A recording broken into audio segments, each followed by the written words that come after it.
Hi, welcome to Your Business, Your Rules. I'm Kat LeBlanc. This is the podcast for people who want to start and grow an online location-independent business so they can live a life of freedom and choice on their own terms.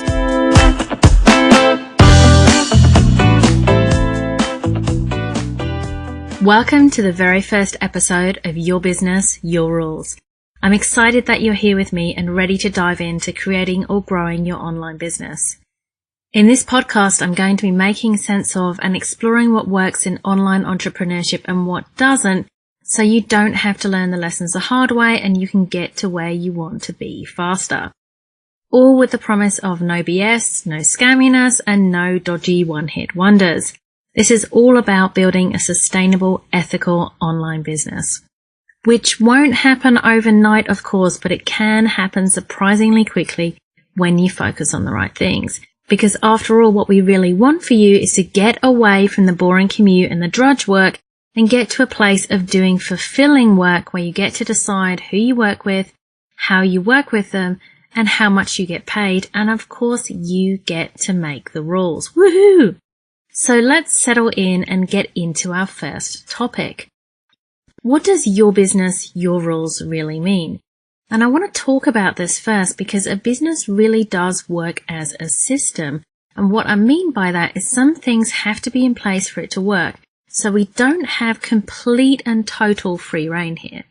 So this is in the same way as a human being as a system. We need blood flow, a brain to coordinate this whole crazy vessel, and of course a whole lot more. So we get to choose how we dress, who we're friends with, and of course lots of other options, but some things need to just be there for survival, right? And a business also needs some fundamental things in place too. Otherwise it can just become an expensive hobby or just never get off the ground in the first place. So we can't sell things people don't want, and we can't make money if it just doesn't add up. So where exactly do we get to make the rules? This is such an important point, so I want to start here. Picasso said, learn the rules like a pro so you can break them like an artist. And I love this idea because it's about learning how things are working so you can do them your way. So what are the rules of business, or how does it work? So really, business has two fundamental concepts or rules behind it, and those are maths and psychology. So the maths is where you literally sit down and work out, if I sell X number of this product or service, can I deliver on it and make money? And the psychology, of course, is the human side. We need to create something to sell that people want. It has to be appealing, speak to a real human need, which is something we'll talk about in a later episode. And it has to be something that people are prepared to pay for. So it's numbers and it's people. Those are the fundamentals. The pieces you can't change, the rules, so to speak. Outside of that, it's personality. It's you. You get to make the rules, and in many ways, you really should make the rules because part of standing out is being different. So where exactly in your business can you be making the rules exactly?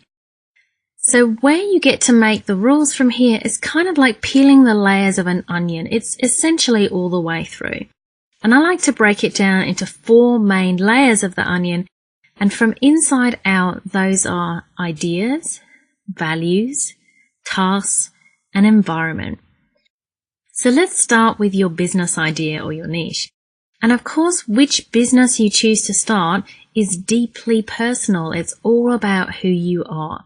Even if you feel you don't have a passion, and I have to take a little caveat here and say that passion is one of those words when used in a business context, it kind of makes me facepalm because most people don't have a passion or know what sort of business they should start. So if that's you, don't worry, we've got you covered.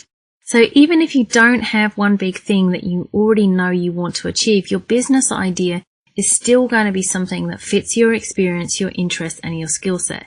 It's all about you and your personality. So essentially, you're getting to make the rules at the most fundamental level there. Next is your values. For example, in my business, I don't believe it's okay to be aggressive or rude to anyone in my company. See, maybe if I worked in a big telecoms company where angry people would call the service desk all day long, then I'd have to be okay with that. But in the type of business that I run, I basically get to say no way. And after the one time this did happen and it was raised as an issue, I decided it's part of my terms and conditions. No aggression to anyone, either other clients or staff, will be tolerated. It's important to me that my company provides a safe and nurturing environment, whether you're a client or your staff. In my own business, I also decided that personalization is important to me. I don't want people to feel lost in a crowd when working with me, so I make sure that all of my programs have personal touch points. Think about what's important to you. When you work for yourself, or even if you already do, how can you live your values through your work? Because this is all about the ways that you get to make the rules. Next, your tasks. What you choose to do in your business and how you do it. So one way that I'm unusual compared to other entrepreneurs I know is that I choose to do most of my tech work myself. And the reason I do this is because it's fun for me, right? So I have a tech background. I like figuring stuff out. Usually, I will say I have my limits. There was a time while I was setting up this podcast that I was like, this is really stretching me. But, got through it, now loving it.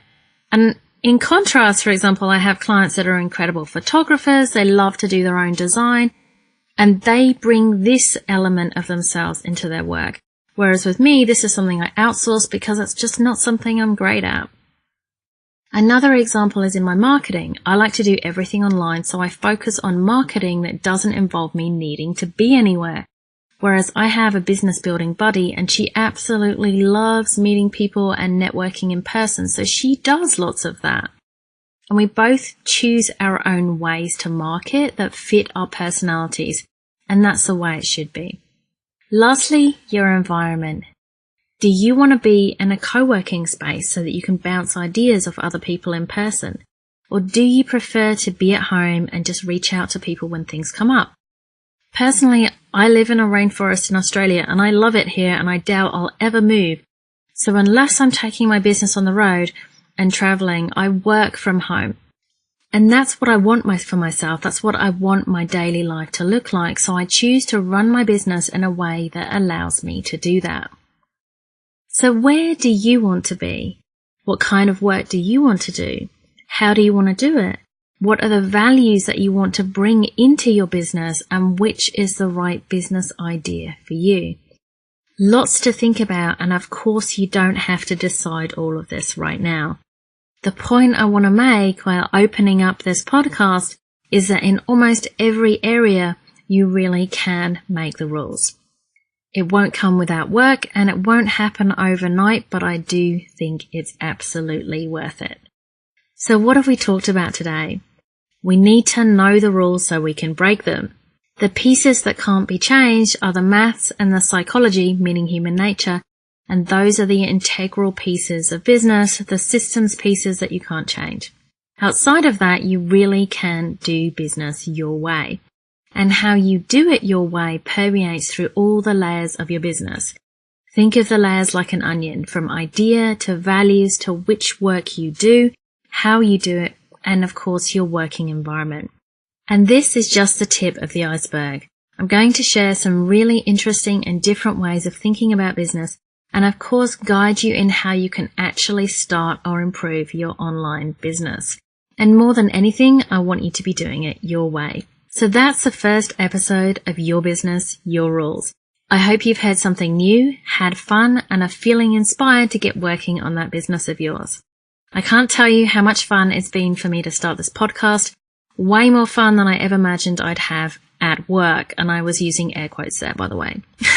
So please do stick around and enjoy the ride.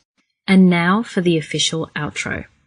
Thanks for listening to Your Business, Your Rules. I'm Kat LeBlanc. If you like this show, I'd love you to subscribe, share, and leave a review on iTunes. And if you'd like to continue the conversation, head over to my website at katleblanc.com. Until next time.